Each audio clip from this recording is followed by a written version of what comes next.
Today's topic do include Trump's NATO comments and the EU deterrence strategy. These two topics will be very, very much linked today. Navalny's death and Hungarian protests.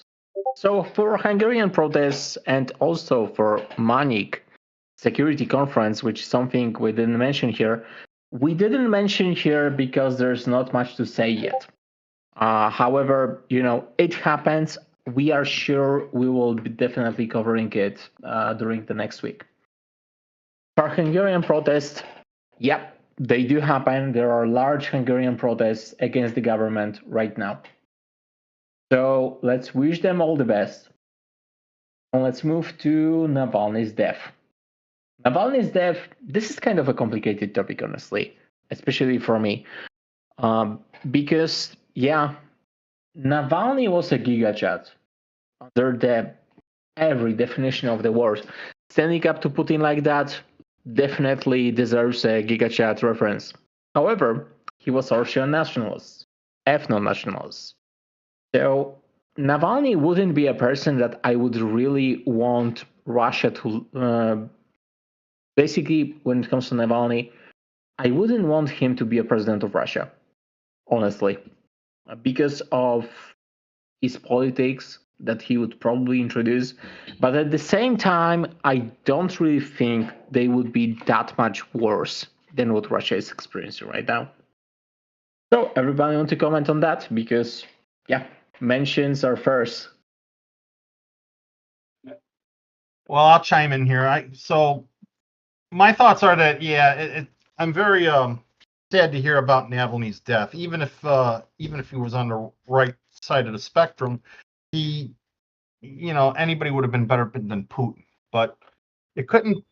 I'm not exactly surprised that he was eventually. I'm going to say it that he was killed. He was presumably killed in prison, even if nobody's officially said anything yet. But anything that Russia will say at this point, I can't really believe. I'm sure they'll come out with some fake autopsy or something, But my view is that he was probably killed. But this isn't exactly unexpected, but sad nonetheless. Yeah, everybody that stands up to Putin experiences a fatal fall from the window. But, in Navalny's case, come on, he died after a walk? That's not possible, really. Yeah. And I also read a report somewhere that he was joking with the judge, not a few hours before he died. He looked like he was in good health and he was holding everything together. Definitely was, because he was expecting to be out one day. However, once you're in prison, Novichok cocktail can be in anything. They provide you the food. You can't really deny it, right? Right, unless you want to starve to death. So that's, I think, our coverage, unless somebody else wants to contribute to it. Well, I'm not surprised that Navalny is dead, considering he was out of Russia and he went back. It was a brave move.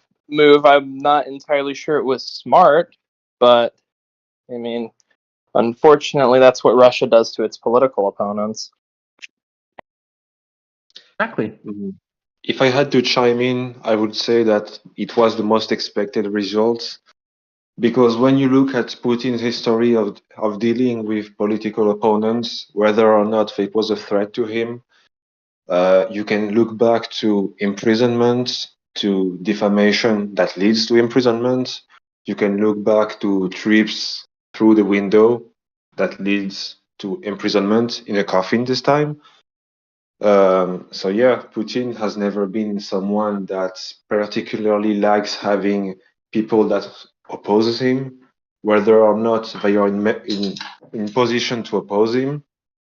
So not surprising. Yeah, and I have to kind of wonder if maybe we all knew that Navalny knew what he was getting into after he was patched up in Germany from the Novichok poisoning. People basically warned him if he ever went back to Russia that they were going to kill him, and he went back anyway in an act of defiance. So perhaps it was his intention to actually be martyred for the cause, so to speak. Yeah, the funny thing is that yeah, there were long lines to lay flowers in Moscow, but all other cities, people laying flowers were blocked. So that seems to me like, yeah, especially after Prigozhin. When it comes to Prigozhin, Putin did say something about it, right? That's not happening here. Like he doesn't want to acknowledge it. That's something a coward would do. So that's pretty in line with Putin. Um, so yeah, it's kind of a weird situation because when it comes to mourning after somebody's death, if even state inflicted it, there is this basically sanctioned thing in Russia where you can actually grieve. Like this is one of the rights they give you.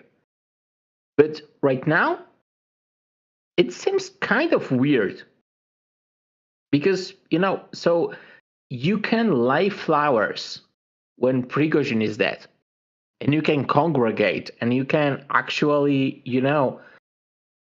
basically grieve. But at the same time, when it comes to Navalny, now it's denied unless you're in Moscow.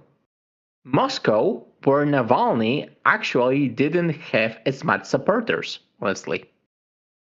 If you think about it, Moscow is the most, Russian federated city there is. Everything that's good happens in Moscow. So it's actually very weird. Like, I didn't expect that they would block laying flowers in any other city. Well, yeah. Well, he was kind of popular here too, but I think the idea of rights in Russia, as a general term, is sort of a myth these days. Whatever rights you have is whatever Putin allows you to do. He can just decide otherwise on a whim, or get his parliament to rubber stamp some law to ban it over in the Duma. Absolutely. Absolutely. You only get rights in Russia where Putin decides to give it to it. But at the same time, this grieving right was kind of universal. This is, I feel like, how people actually held together when it comes to Prigozhin. Which, I don't like Prigozhin personally. Like, his political stances were horrible. But at the same time, I just feel so sad he didn't do his run in Moscow like he planned to do. Because, yeah, he would probably die during it. But at the same time, he died anyway. When it comes to Navalny, I just don't see the benefit of him returning to Russia and giving him up. Yeah, that's why I think it had to have been to martyr himself. He probably would have rather have done that than live in exile. Yeah, like Russian nationals thinks. He would rather die in Russia than live abroad, which is, when you think about the media that he shared outside of Russia, those are things like, this Putin Palace tour. This is something he actually did release outside of Russia. And now I wonder, was it like hurting him that he did it outside of Russia? Like, I don't really see his return to Russia ending in anything else than this, which is kind of weird. But at the same time, like, how can you tell what the guy has had on his mind? Right. So now what I'm wondering is, now that this has come to pass, this is gonna sink in over the weekend. People are gonna chew on it. But then come next week, does anything change? Do the people decide they've had enough? Or is it just status quo, which I suspect is what will be the case? But Yeah, it'll this be will be the interesting to see case. in the next week how reactions are. I suspect the status quo is what it will end up as. Like, there is no change. There is no freedom of expression in Russia anymore. that thing has vanished. And that thing has vanished in like recent 4 years. You know, Well, as it happens, as this becomes more and more the norm, I can start to see parallels to, say, North Korea, where you never hear anything out of that regime. The people are afraid to say anything about anything, and the Russians may very well become similar if things keep going the way they're going. yeah, when it comes to, Russia, this is kind of hard because there is no change. This is what I'm worried about. There is no public discussion of beliefs. There are some people who are against Putin, but those that are against the war in Ukraine are not allowed to run. There is no opposition in Russia, only controlled opposition. When it comes to any opposition party, this is looking more and more like North Korea, like you said. Right. There is just no change to be seen. And by the Yeah, way, at least people, not publicly, because if you say anything on the internet, FSB might intercept, and then you're in a lot of trouble. There's probably a resistance movement of some sort, but it's probably very, very quiet and not at all taking place electronically. exactly. So the only opposition is controlled. And by the way, people, so right now, the person that was speaking is Paul. He's from Chicago. So, there's some sort of delay between us. And if I'm getting into his words, that's why. I'm sorry about Wanted that. to mention this. Yeah, so I'm Paul. I am from Chicago. I was born and raised in Chicago, but I am also a dual EU citizen through Italy. So I do have a dog in the race with what happens with Europe, because I consider Europeans my countrymen, and part of my heritage. Yeah, Paul is definitely one of the base ones. One of the most base ones. Like, he's literally based here. So that's the story, and that's why if it seems like I'm getting into his words, that's why. Because, yep. Yeah, what matters in the European Union matters to me. Exactly. And as I said, there is kind of delay between us when it comes to the internet connection, and that's why I'm getting into his words, because I'm literally starting to speak when he's not speaking. And this ends up like it is. So I'll try to space out my sentences. yeah, that would be appreciated. That would be appreciated, Ben. Thanks. So I think that's it for this topic, because I think we want to move to our main topic, right? Sure, let's go. Okay. So our main topic today is that there was some things that Trump said. Like, things that were like, okay, so I will allow everybody to attack people from NATO when I see it, that they are not contributing enough. Which, I want to be a devil's advocate here. If some people want to withdraw from NATO, especially the US, I think we kind of can get on top of it, and we can kind of basically be the better version of us. I have to wholeheartedly agree with that. I mean, first of all, from what I understand, Joe Biden had recently got a law passed. I wish I could cite it. I can't. So take what I say with a grain of salt. But from what I've heard, a law was recently passed where a president cannot unilaterally take the U.S. out of NATO. So Trump can say, "Oh, I'm going to take us out of NATO," and I don't. If that law is in existence, then he'll need Congress's backing.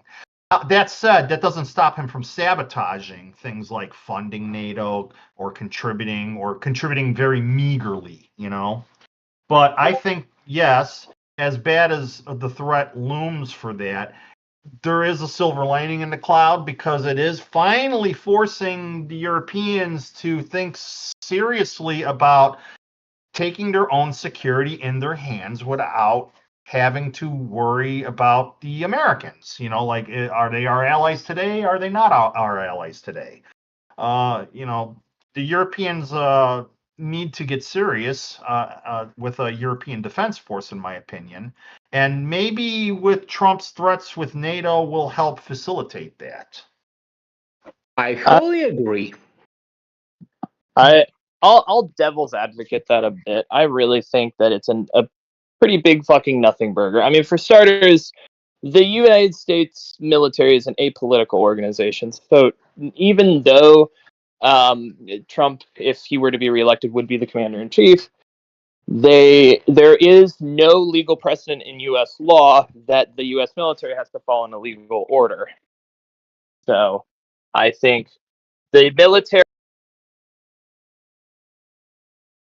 military remaining kind of like an apolitical organization actually really helps keep, European and NATO security pretty stable and sturdy, because the U.S. military is not built for rapid policy or attitude change. It's very much designed to be apolitical. And Congress, as much of a reactionary as Trump is, and as much of a reactionary as some of the Republicans are, I think Congress, the primary war-fighting powers of the United States rest in the power of Congress. They do not rest in the executive of the United States.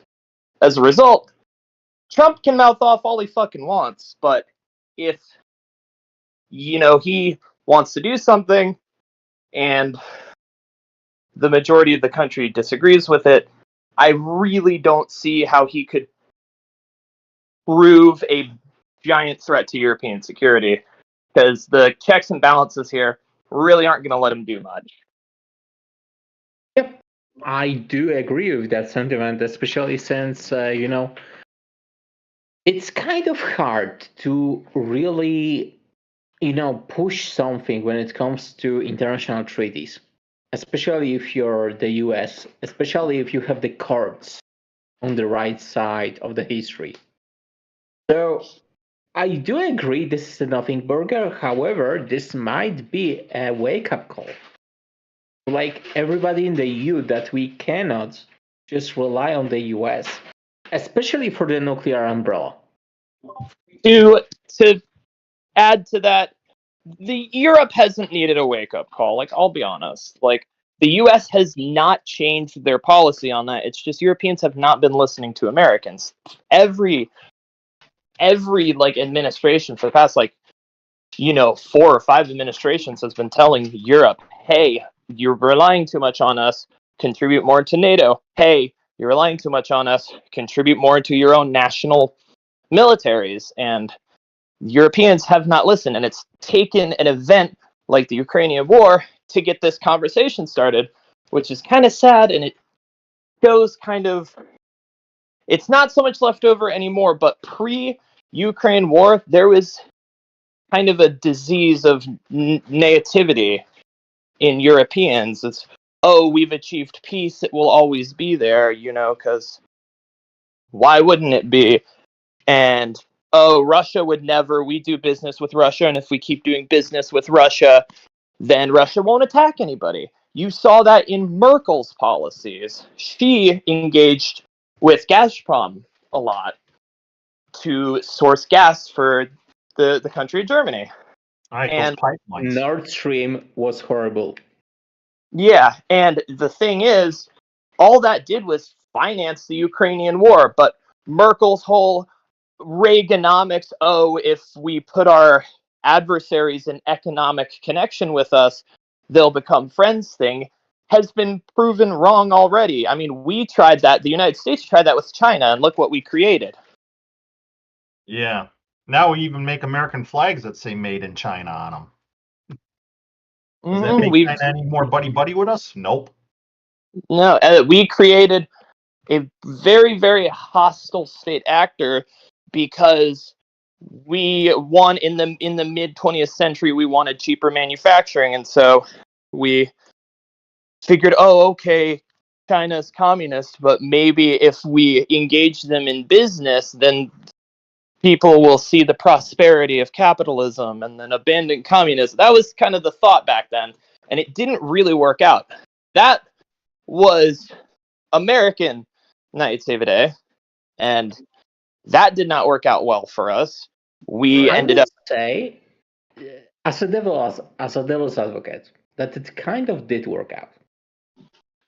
Well, a Because- lot of products that come in from China are, it's you can say they're accidents, but they happen so many times. I kind of wonder if they have to do this on purpose. But we've had things going back as far as the melamine baby formula incident that that had melamine in it and bad chemicals. We get children's toys from China that's made with lead.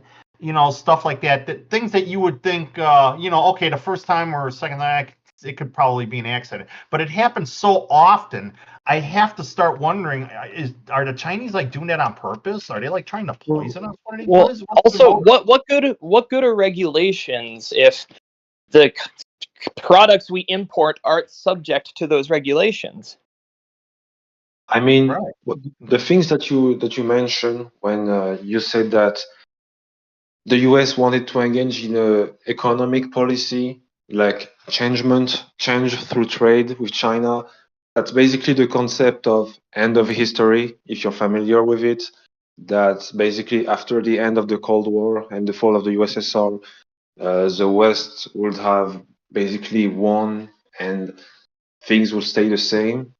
So there's a parallel between the situation with China and the situation in Russia, where we both a bit rested on our laurels, and I think the main factor for that is that we allowed economic interest on the short term to dictate our policies, and the people who basically were there during the Cold War, like the people like Biden, in the case of France, that would be Charles de Gaulle, they basically retired out of politics.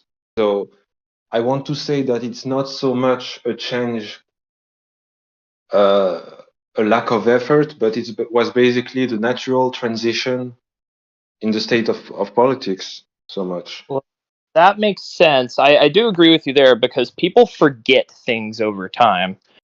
I mean, a worrying example of this is Gen Z's Holocaust denial rate is much higher than any other previous generation, and that's because the wounds aren't as fresh. The event was further back in the past. Well, as a fellow European, if not an Americanized one, I can tell you my Gen Z kids are very well aware of the atrocities of Hitler. I made sure of that. Well, good, but it goes to show how, given enough time and distance from an event, people can insert their own version of events, and we see this consistently happening. China does it to assert their claims on Taiwan. Russia does it to assert their claims on Ukraine. It's very, very classic propaganda, and so many people are, falling for it. I mean, yeah, it's pretty clear. Like, for example, when you looked at the beginning of the war in Russia, it started by claiming revisionist history, like that Crimea had always been Russian. So you can make the parallel with the Nazis when they first started to falsify information, and you're starting to see a resurgence of that right now through the Chinese controlled, for example, TikTok, like social medias like that. And the problem is that we didn't put in the effort to maintain the same mindset regarding those type of regimes. So yeah.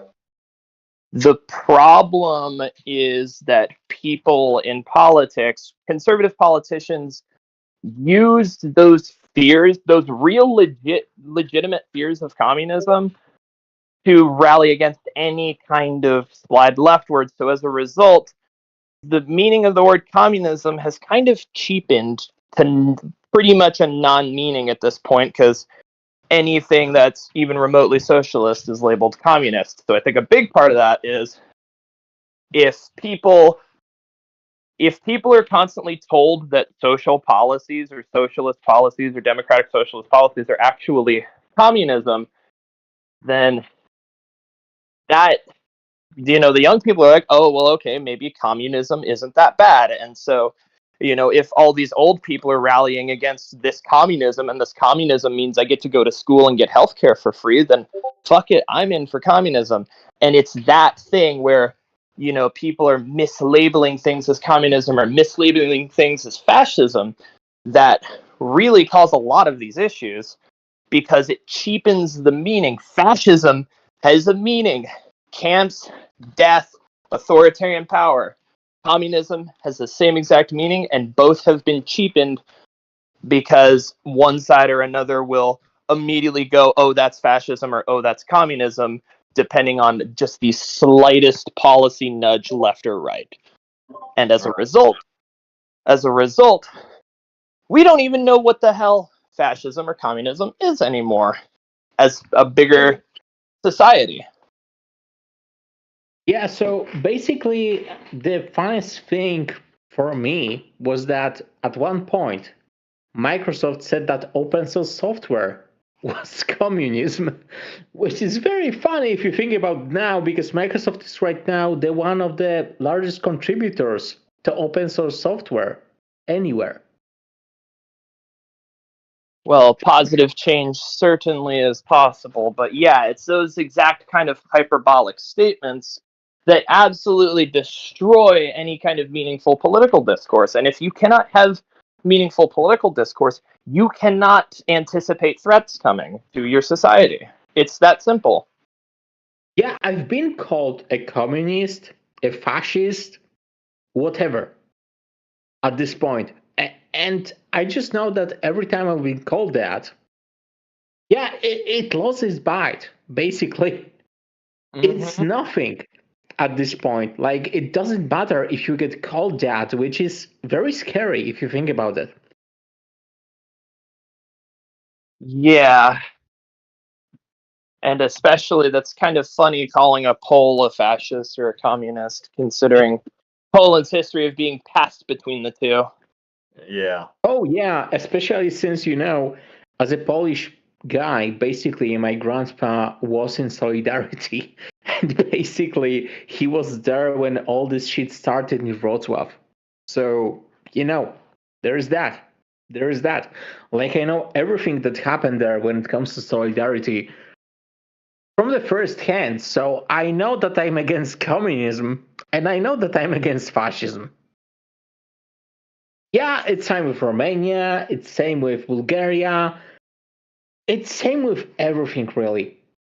Like, at this point, this label doesn't matter anything. And it's scary. It's scary because there are legit communists right now who are trying to, gather your votes and tell you that, for example, voting in the US election doesn't matter because both Biden are senile and both Trump are senile. So why does it matter?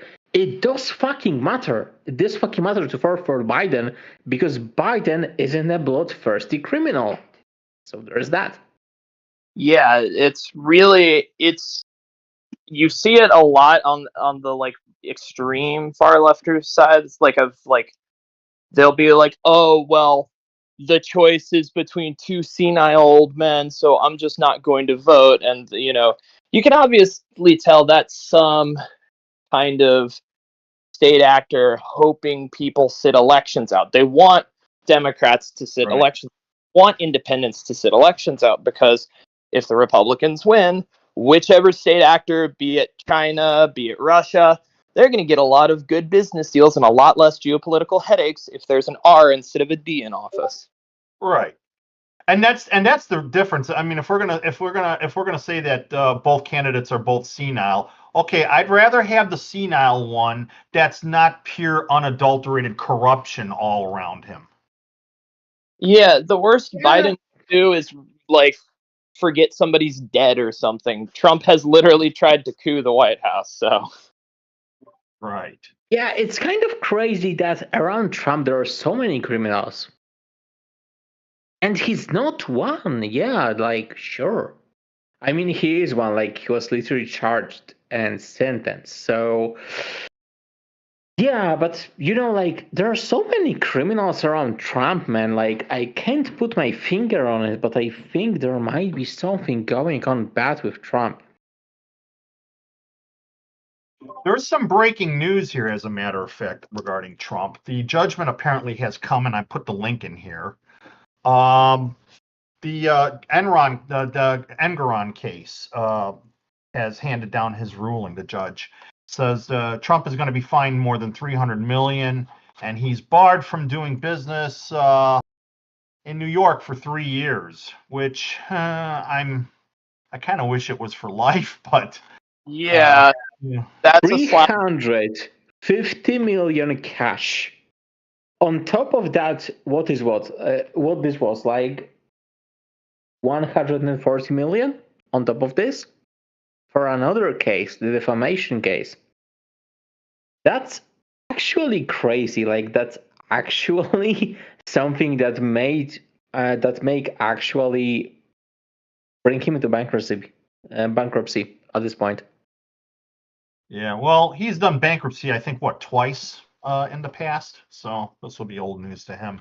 I wouldn't be surprised if he's already setting up shop in Florida, though. He probably is spinning up businesses there because he probably figured that he wasn't going to be able to do anything in New York anymore.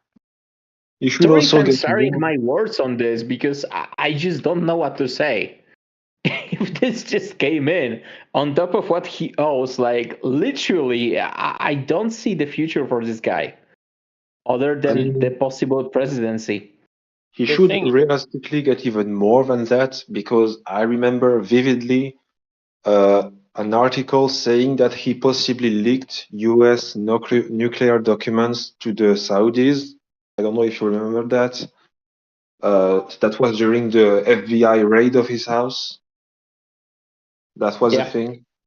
Well, there was also weren't there charges before about nuclear secrets being passed to Russia as well, or at least being very cavalier and open? And I remember there was an incident where he was holding classified documents in his hands, and he was letting foreign press take pictures, and they were zooming up on the documents and stuff. Republicans were like, any president that did mishandle the secrets is like, we shouldn't make him a president. Which is like, this is the definition of fucking Trump. He had secrets in his fucking bathroom, which is confirmed doing his suit. Like, I cannot overstate this enough. This Not is crazy. Was it confirmed? There are publicly available photos of boxes sitting in said bathroom. Right. Hey, what do you even call this bathroom? Like, literally. Hey, girl, let's go to the secrets bathroom. Like, the skiff with the toilet. yeah, I think I'm gonna use the secrets bathroom today. The Well, nuclear ones. Yeah. Skiff and a toilet. And also the fucking stage.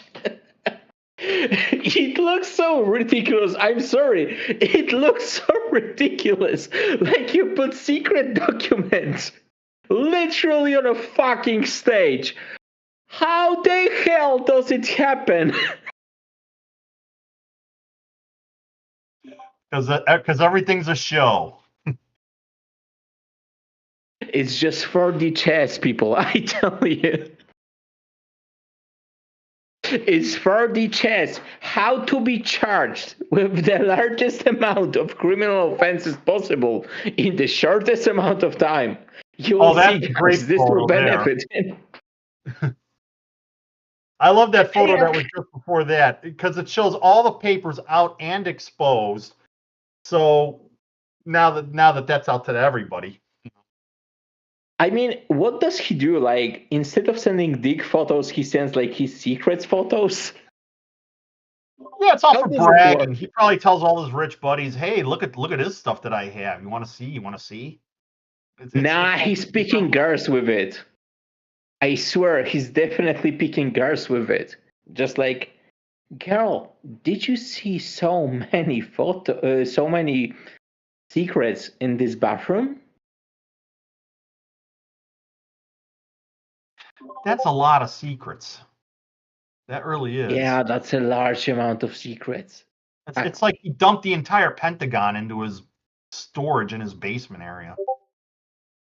And then he tells, I don't have any more secrets there. Like, there are no secrets here. There are just my records. Yeah. And I need a the asterisk to read them. there's no more secrets because I couldn't find any more to grab. Okay, anyway, let's pivot to another topic that I wanted to cover. Right. Which is that, okay, so what the hell? Trump gets to power, he withdraws from NATO. What happens next? Let's talk about French nukes. Oh, and I will have to be right back. Okay. French nukes. Well, And now French also have them. Anastasius is also forcing me to speak. Yes. Oh, yeah. So I'll go straight ahead and basically talk about the history of the French nuclear policy, as it's quite relevant recently with some German politicians who are noticeably anti-nuclear historically, talking about possible EU nukes. So basically, France, as the only member to have them, is pretty concerned by this. Thermonukes, no less. So, Thermonukes. yeah. So basically, the history of the French nuclear policy dates back to the Cold War. During the Cold War between the US and the USSR, it was under the government of Charles de Gaulle. The very first nuclear deterrent is called the Pluton. Maybe you can have a document that Snore can put you up if he has it. So basically, it's a ground-to-ground with a yield of approximately 150 kilotons. And it's we need to say that basically the whole plan was to nuke Germany, which I respect. This is the hassle. Strangely, the Germans weren't too happy about that, but I don't see why, personally. But basically, the plan was to nuke Germany in case the Soviets were to make it, because we didn't trust a response from the US and the UK to arrive in time. That was due to basically events that happened in World War II, but that's another story. So yeah, that's the very first deterrent from French nuclear. It's a ground-to-ground. The next evolution is basically airborne. It's air-to-ground, and it's called the ASMPA. It's basically a nuclear missile of 150 kilotons to 300 kilotons that can be sent via a Rafale or a Mirage back then.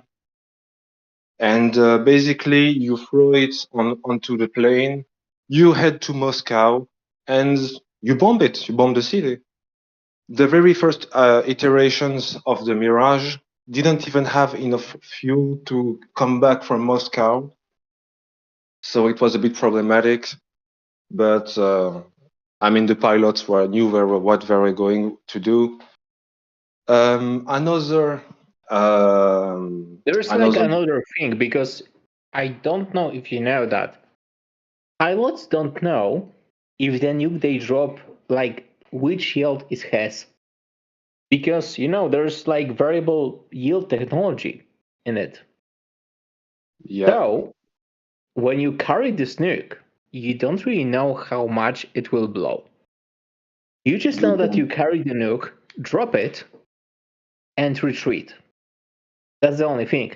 And also, there is a good quote from basically a French general about this, which is that, yeah, we are all friends, but if you cease to be a friend and you attack us, then we can drop a nuke on you, and one of them is going to get through, and this will be devastating for you.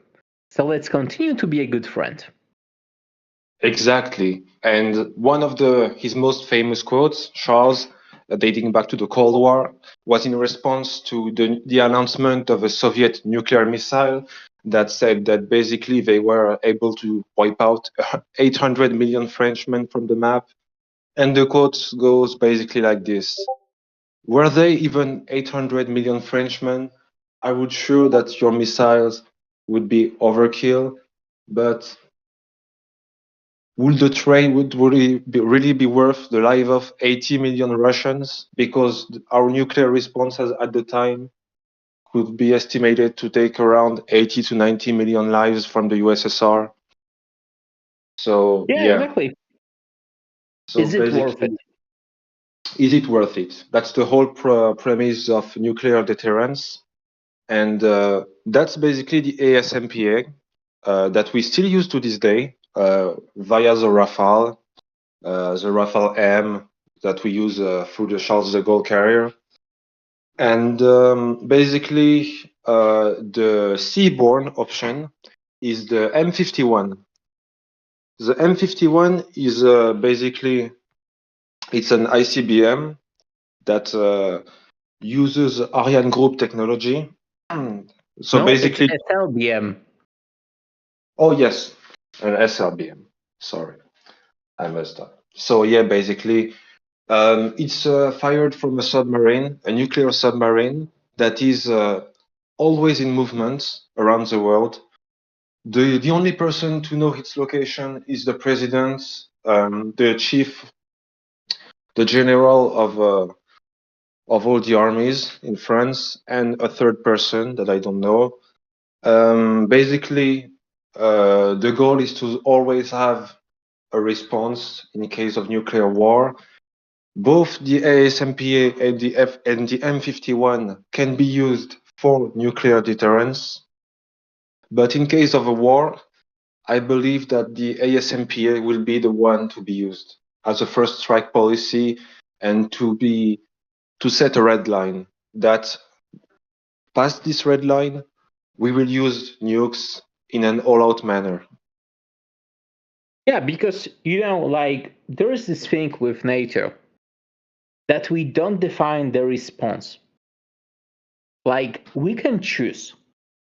That's the issue for potential Article 5 occupiers. says, yeah, we respond, but yeah, how do we respond? And that's the question, right? Like that's the question. You don't want to trigger that question. Indeed, that's true. It's basically the concept of MAD, mutually assured destruction. Basically, we can't give in to blackmail, to nuclear blackmail. That's absolutely not acceptable. But we can't really initiate a nuclear exchange unless we are certain that our opponent is about to initiate one, for sure.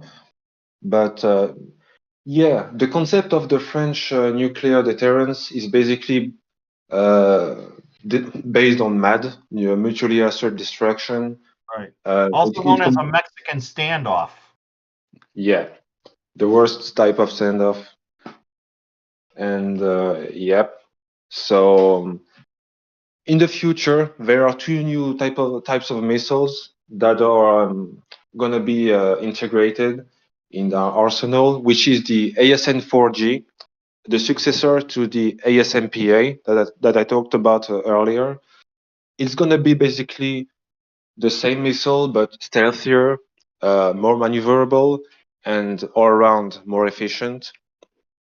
it's going to be still carried by a Rafale or possibly in the future the SCAF, the sixth gen project plane from Europe. And there is another project that is this time in the hypersonic range. It's a hypersonic glider project called the VMAX that is basically a hypersonic glider that is meant to be going into orbital, then suborbital flights to be able to bomb the strategic target. And it actually works. Yes. I've seen it. It actually works. It actually maneuvers, and there's no way you can actually shoot it down. Yes. So, mutually assured destruction. Basically, the idea is if somebody has that upper edge on you, you don't want to try it. Yeah, sure. There are chances you might strike 80% of it down. But the 20% that will get to you, this is what you're worried about. Yeah, and what is it? We only need like 40 or 50 nuclear warheads basically to destroy the planet, and we have like hundreds. Yeah. I'm always telling Anthony Blinken that with 9 nuclear warheads, I can guarantee peace on the planet. Peace for all the surviving critters, because the humans will be gone. I mean, kinda, but it will be a peace. Like, yeah, sure. It will be peace. How much can you sacrifice for it? And also for, all the missiles, this is why we've been actually doing the Galileo project. The navigation one. Indeed. I believe that Galileo is even a major contributor to each national militaries anyway. So we will use Galileo in the case of EU nukes appearing for sure. Yeah, so that's the question of the EU nukes, right? Because, we have Galileo. What about sharing the technology? What about creating, which is actually something I'm working on, a video about whole nuclear security apparatus in each warhead? What if we do it like that?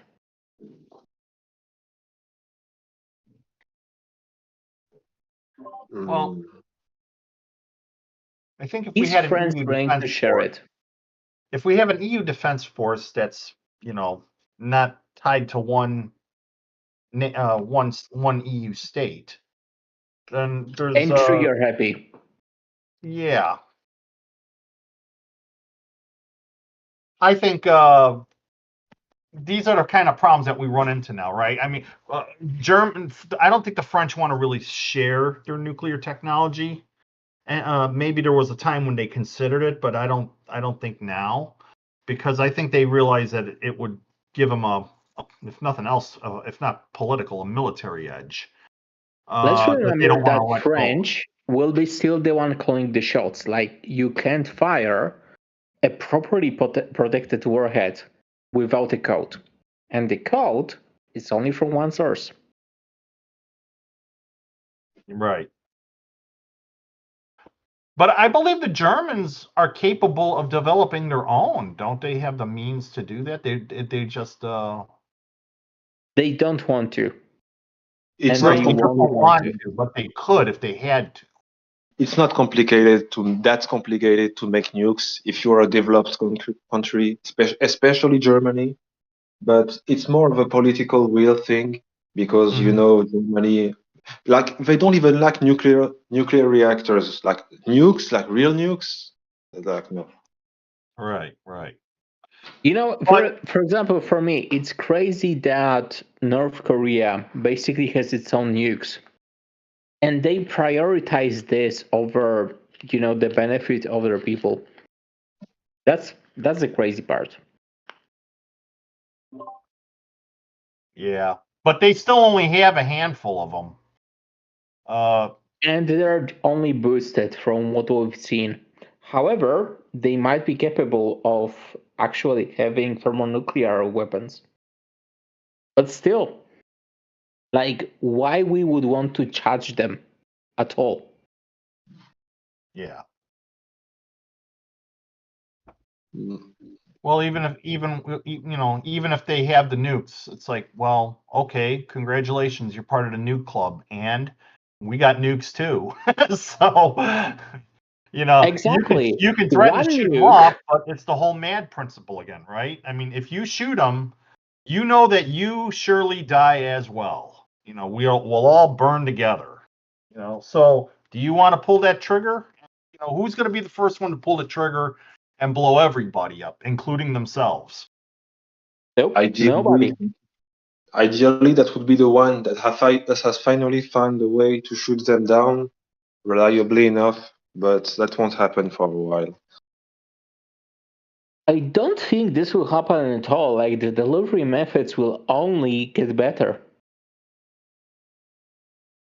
If you think about it, like, seriously, when it comes to delivery methods, like, sure, methods to shoot it down will only get better, but also at the same time, the delivery methods will get better. And who's to say that science doesn't in the future figure out a way to counteract the radioactive effects? I mean, it won't save the people who are in the immediate blast radius, but if we can solve the radiation problem afterwards, then that would contain some of the damage. Man, I think you played too much Fallout for your own good. Maybe. That's not happening. There's wolves in Chernobyl who are adapting now biologically. They're apparently are developing some sort of cancer resistance or something. Yeah, that's not a thing really when you think about it. Yeah, there are dogs in Chernobyl. And by the way, Kyle Hill make a great video about that. So I will just leave it to him because he was actually there. When it comes to dogs in Chernobyl, yeah, sure. They are a different breed right now. However, they're not cancer resistant. That's actually a myth. However, Okay. when it comes to Chernobyl, usually the things that are the problem are the hot particles from the core. Because in Chernobyl, actually the core did explode like a fucking nuclear weapon, which is crazy, which is something that would never happen in modern reactor. But still, it did happen there.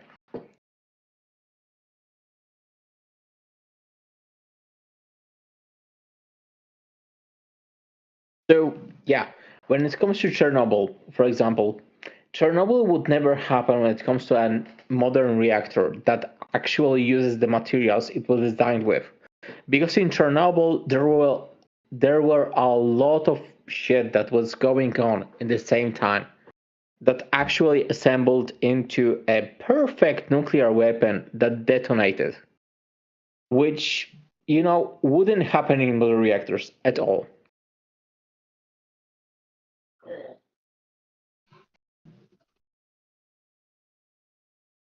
Yeah. Well, I'm not a nuclear expert, but maybe when the day comes that we have fusion technology, a lot of those nuclear reactors can be slowly replaced with something a little Yeah, that's safe. true. When it comes around, like, in 20 years, it's always in 20 years. Yeah, kind of like the cure for diabetes, always 20 years away. In 20 years from now, I hope that Europe will have finally changed for the better. Yeah, I really think that Trump basically getting the US out of the EU would be a great wake-up call. So that's actually when it comes to, Trump being endorsed by Putin. Right. And as for Putin, even if nobody ever is successful taking him down, he's not immortal. He's gonna die of something, or he'll get a stroke, or something will happen to him eventually. Yeah, Maybe he's the oligarch. the problem is going to be the oligarchs after him. We're going to have to deal with them. Yeah, but like when it comes to Putin, like seriously, him being assassinated isn't such a weak idea when you think about it.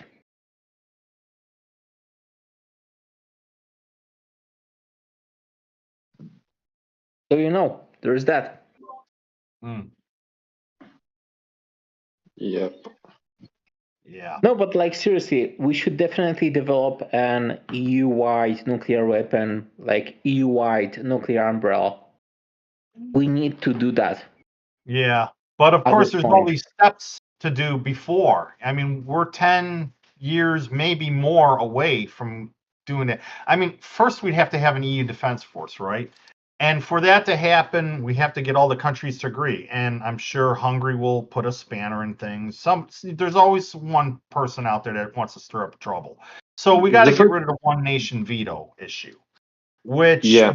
if we can't solve that, the EU may very well have to break up and reform under a different organization, or maybe Macron's two-speed solution can come into play here. But the veto is potentially a fatal thing for the EU if we can't get around that. And that's not even to speak of trying to become federalized. To become a federal EU or United States of Europe or whatever else we wind up calling it, those veto issues have to be solved first. And that's going to take politically years to do. Then forming the defense force would take years to do. And then we'd talk about maybe getting a nuke. I mean, by the time all this comes to pass, it's going to be 1-2 decades easily. I may not even live to see it.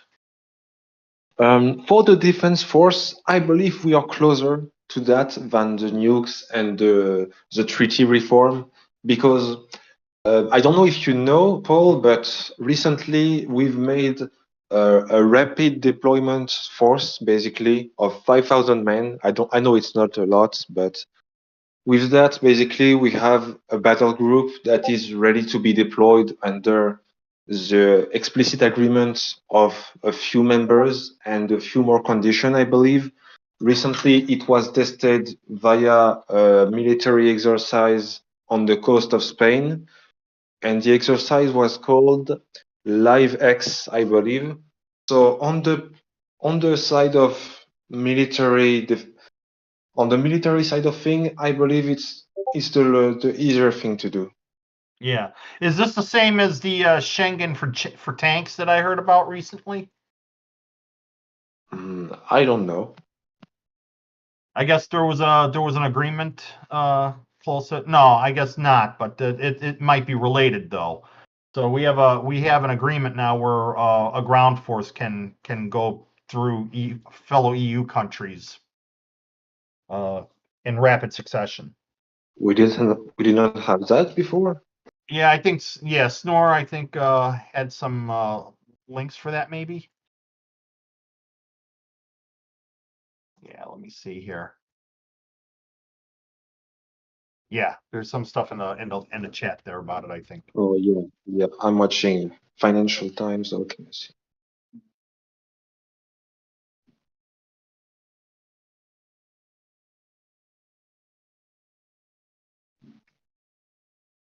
But anyway, that's good to know. I want to see. I really do want to see an EU defense force because that combined with Sweden's hopefully eventual membership being granted to NATO should make me feel very comfortable about keeping other adversaries at bay, especially vis-a-vis Russia.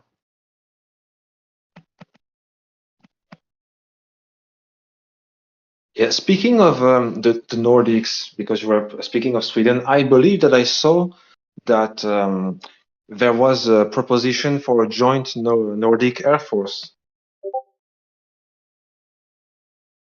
That one surprised me at all because I know Sweden and Finland work very closely together militarily for a lot of things, even outside of NATO.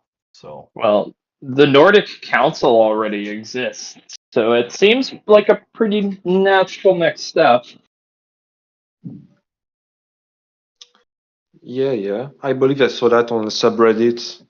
Maybe it was Europe or some other else. But yeah, I believe it's going to be a step for them in the future. Yeah, that would be a good thing. So, Oh yes, Snore has it. okay, I believe we're at our 1 hour mark now. Yeah, and I think that's it today. I'm very sorry I'm under the weather today, honestly. So, I wasn't contributing much today. However, I am very happy with how the discussion has been so far. We definitely are moving out to the chat for everyone that wants to be in here. Yep. Definitely, people, please rate how much did you like the more conversational